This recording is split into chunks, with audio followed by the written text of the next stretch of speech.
Thank you very much.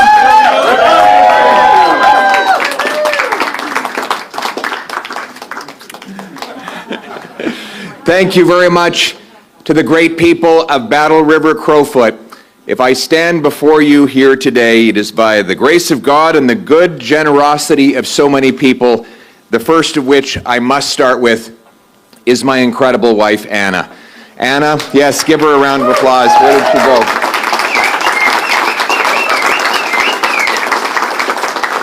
Anna, you have been an incredible rock for our family. You've been the glue that has bound us all together. And to my kids, à mes enfants, Valentina et Cruz, vous me manquez énormément. Vous me manquez énormément. Yeah, my kids have been incredibly patient and understanding as Dad has been on the road a tremendous amount over a long period of time. And especially little Valentina, I haven't seen in a while, but I want them to know that we do this work for them and for all of Canada's kids. Thank you to the incredible Damien Couric, who has made, thank you.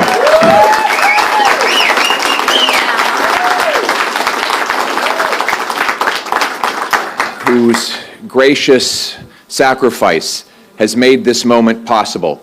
He and Danielle have been filled with kindness and generosity to us. The story that most captures the essence of the Couric family happened at a tragic moment in their life. Last harvest, Damien lost his best friend and his father right in the middle of the harvest. And of course, this was a heartbreaking moment for him. He had spent his childhood basically being mentored by this gentleman who had taught him everything he knew. But then he had to ask himself, how are we going to get the crop off? 6,000 acres. And the leader of all of this work was no longer with them. And suddenly, dozens of combines from across Battle River Crowfoot appeared at the Couric farm and scattered out into the fields and brought home the harvest. Without asking for anything in return, these incredible neighbors, friends, and people perhaps they didn't even know showed up to give a helping hand. This was bringing in the harvest in more than one way, for the Couric family has planted the seeds of friendship across this region for over 100 years. And the seeds of those friendships came home in that beautiful harvest on that day. And that epitomizes the great people of Battle River Crowfoot, for whom I am grateful that I will have the chance to be their humble servant, to fight every day and in every way for the people in this region who feed, power, and protect all of Canada. These are the farmers, the tradespeople, the soldiers, the prison guards, the entrepreneurs, and so much more. Through drought and depression, through booms and busts, they've come through it all, and they've never stopped. But this incredible region and its amazing people have suffered terribly over the last 10 years. I have seen the main streets that have been hollowed out, and the trades workers who are underemployed because there is just not the work, as the federal government has attacked the oil and gas sector and favored foreign producers. This is the truth here in Battle River Crowfoot and in many communities across this country. Over the last 10 years, Liberal policies have sent crime, immigration, housing costs, inflation spiraling out of control. Now, they promised recently that things would be different, but under Mr. Carney and his 157 days in office, they've only gotten worse. There have been many announcements and meetings, many photo ops, and a lot of jazz, but not a lot of results. He sent everyone home for a summer vacation. He sent them home even though the deficit is spiraling out of control. Inflation is up, elbows are down, no resource projects are underway, and the housing crisis worsens as builders can't afford to build and buyers can't afford to buy. That's why us Conservatives have our work cut out for us. This fall, as Parliament returns, we will not only oppose out-of-control Liberal inflation, crime, immigration, cost of living, and housing prices, but we will propose real solutions for safe streets, secure borders, a stronger and sovereign country with bigger take-home pay for our people. We will put Canada first, and we will do so in a way that will make our country self-reliant and make our people capable of earning paychecks that buy affordable food and homes in safe neighborhoods.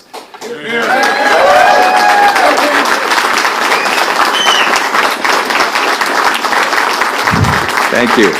If we are going to be ready to work with any party to get these results, we need stronger take-home pay for our people in Battle River, Crowfoot, and across Canada, because people can't afford to live. They tell me the same story everywhere I go. Canadians now spend 42% of their income on taxes, more than on food, clothing, and shelter combined.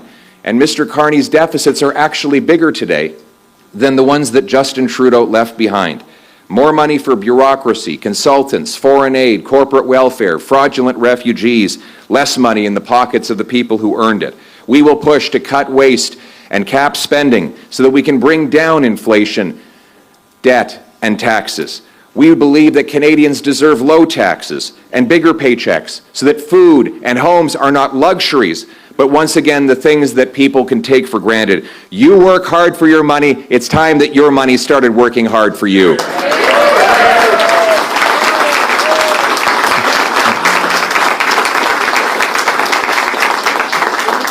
And transportation is one of the biggest costs to get around in this country. It's a big country, a cold country. How many came here in their electric car today? Not many. Anybody driving from Provost or Oyen and in your electric vehicle?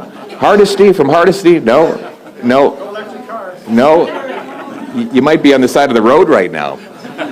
And yet in 6 months, Mr. Carney expects to have an electric vehicle mandate imposed, with $20,000 per vehicle taxes applying to any vehicle above his mandated quota. This is a direct attack on rural life and on the cost of living in Canada. It will wipe out our auto sector. It is not an exaggeration to say that the majority of communities in Battle River, Crowfoot, and across rural and remote Canada would not exist if an electric vehicle mandate were in place.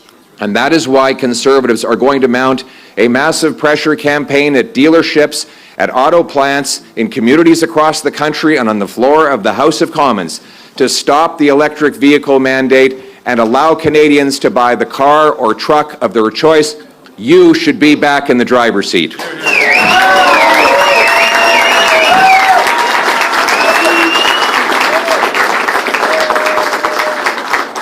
We need safe streets again, even in rural communities where Kevin Sorensen tells me they used to leave the doors unlocked. Now people don't feel so safe. In rural communities on farms, the thieves are showing up and siphoning gas and stealing copper. More dangerous and violent drug offenses are happening everywhere. Conservatives will push for laws that lock up violent offenders, ban drugs, treat addiction, and make our communities safe to raise families and for seniors to retire. We'll also protect the lawful, licensed, trained, and tested firearms owners. Having a hunting rifle in rural communities is not just a matter of recreation. It is a way to feed your family.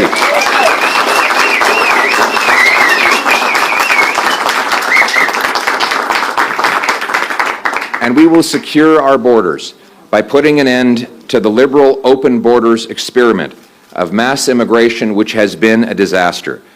Over the next several years, we need to have more people leaving than coming, so that citizens in Canada can afford homes, can find jobs, and health care again. Conservatives welcome lawful, orderly immigration, but it has to be done in our national interest, the right people, and in the right numbers. In other words, we will fight to restore an immigration system that puts Canada first. And most of all, we need to restore the sovereignty of our country. Our nation has become far too dependent on one export market, and increasingly the Liberals are losing two trade wars, one with China and one with the U.S. Since Mr. Carney took office, $60 billion of net investment has fled the country to escape high Liberal taxes and brutal anti-development policies. This has weakened our economy and our negotiating position against other countries that want to take advantage of us. Those investors are taking their money to other places that have lower taxes and more favorable treatment. Meanwhile, U.S. and Chinese tariffs have actually worsened since Mr. Carney got elected, and that was an election that he ran on getting a better deal.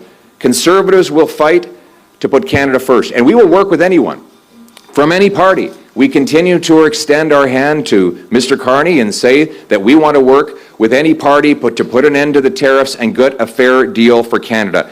In fact, we're proposing solutions, nonpartisan solutions, that will help strengthen Canada's hand. For example, we propose a Canadian Sovereignty Act to take back control of our economic destiny. This act would legalize pipeline construction, rapid mine approvals, LNG plants, nuclear plants. It would get rid of the industrial carbon tax, the EV mandate. It would ensure that Alberta could continue increasing its output of oil and gas. It would pave the way to get pipelines built right across this country, and it would eliminate capital gains tax when you reinvest your profits here in Canada to bring back hundreds of billions of dollars investment. This is an idea I hope the Liberals will steal, because our purpose is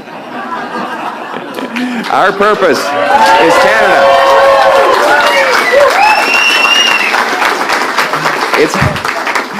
It's a plan that will mean that we dig mines, lay pipe, open ports, unleash the might of our worker and the genius of our entrepreneur in a bigger, more powerful free enterprise economy that put Canadians back in charge of their lives. These steps will save you money, restore safety in your streets, secure your borders, and strengthen your nation's sovereignty.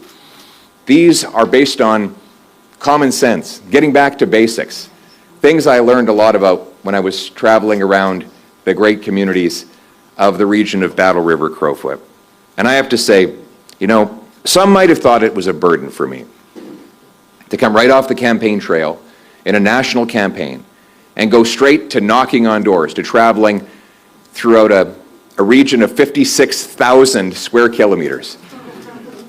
But I'll tell you something, it was not a burden at all. This has been a privilege. Getting to know the people in this region has been the privilege of my life. In fact,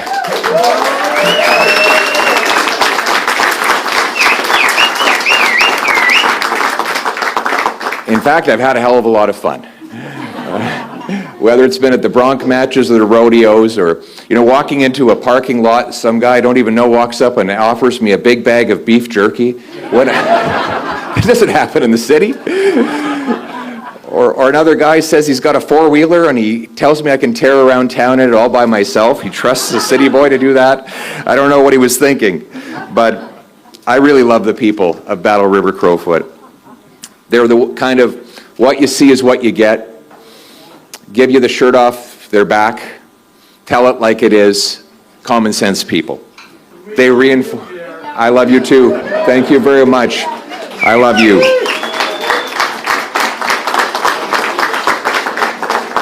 And they reinforced a lot of lessons that all of us in politics have to learn and relearn again. Humility and hard work, loyalty and love. You see, the people in these communities, they fight their own battles, but they're always ready to stop and help a neighbor or a friend. They know how to stretch a dollar, and most of all, they know, in the words of the great Paul Harvey, how to bail together a family with the soft, strong bonds of sharing. They reminded me of all of these things, and they also reminded me that the road to success is never a straight line. And most of all, you should never give up in hard times. That whenever hardship strikes, you need to stand up and keep on going. And if you care about something, you don't give up on it when things get difficult or you suffer a setback. These stories that were on the faces of the people I met, the woman suffering from cancer who had just overcome days of radiation treatment, who showed up at my town hall in Stettler to tell me to keep going. I say to her, you don't give up, so I don't give up.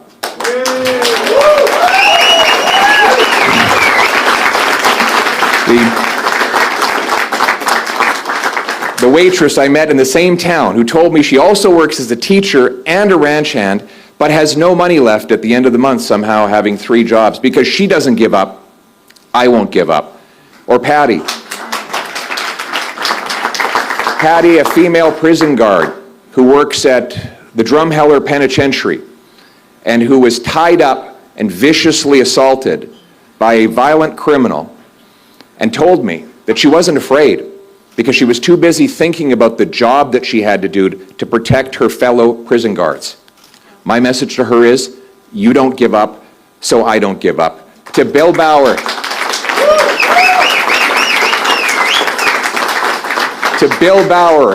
who turned 100 years old in Acme. He was born and raised in a sod hut in rural Saskatchewan and lived through the Dust Bowl and the Depression, all to move to Alberta and start generation after generation of family here in this wonderful region. Because he doesn't give up, I don't give up. To the great people of the special areas whose ancestors were told a century ago, including Damien's great-grandparents, that they'd never be able to farm on that land. Too tough and too dry. And yet, on the homestead signs that you drive by on the highway, those old names are still there, and their great-great-grandchildren are still making those fields blossom. They never gave up, so I will never give up. To the great...